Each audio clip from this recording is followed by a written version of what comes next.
Si on prend cet exemple de pape compulsif, joueur compulsif, un thérapeute qui ne connaît pas la loi de la résonance, parce qu'il y a des personnes qui ne la connaissent pas encore, puis c'est à sa place, c'est chaque chose à sa place.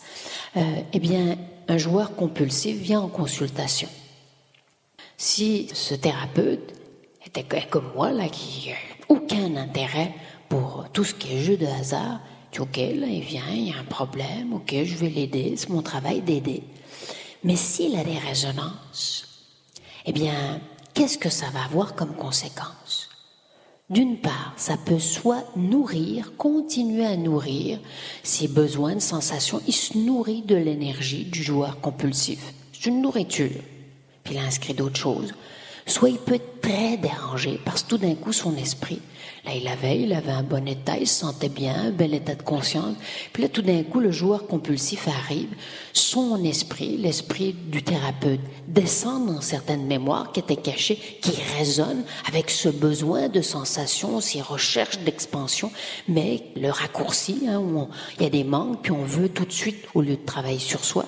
Donc là, l'esprit du thérapeute descend dans ses mémoires, puis là, d'un coup, il chute. Son taux vibratoire baisse, il se sent pas bien, il se sent pas à l'aise.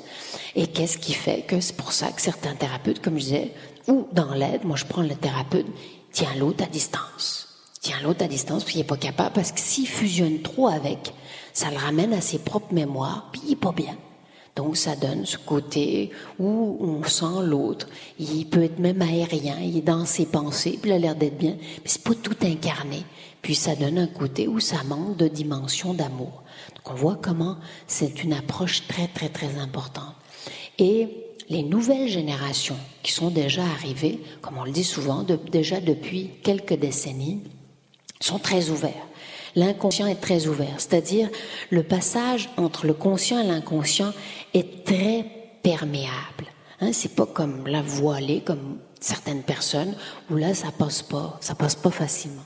Là, le passage se fait dans les communications, où tout d'un coup, là, il descend, puis il s'en rend pas compte, c'est un processus qu'on explique consciemment, où il descend dans ses profondeurs, il va profondément dans l'inconscient, mais ce qu'il fait en lui, il va le faire aussi quand il sent, quand il parle aux autres.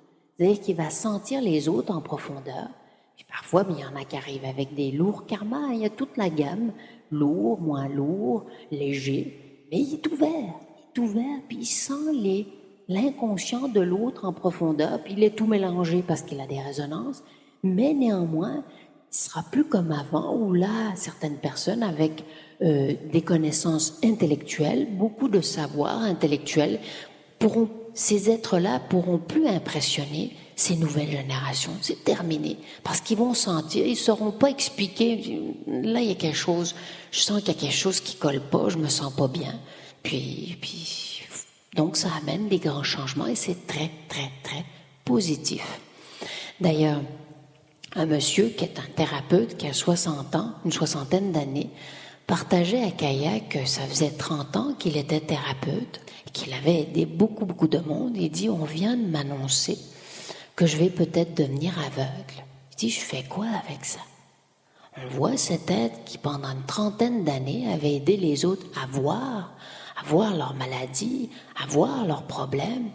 Mais quand on n'applique pas la loi de la résonance, parce que chaque fois qu'on aide quelqu'un, puis là un jour on le fait tout le temps dans notre quotidien, qu'est-ce qu'elle vient me montrer? Qu'est-ce que j'ai à voir aussi en moi?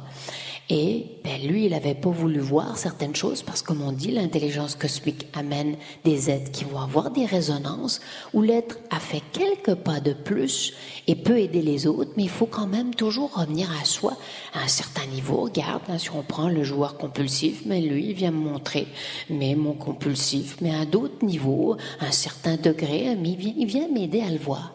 Et ça donne tellement des belles relations. C'est bien différent quand on est toujours dans la position d'aidant, aider, enseignant, enseigner tout le temps. On est là comme un enfant, puis c'est beau, puis il y a beaucoup d'amour.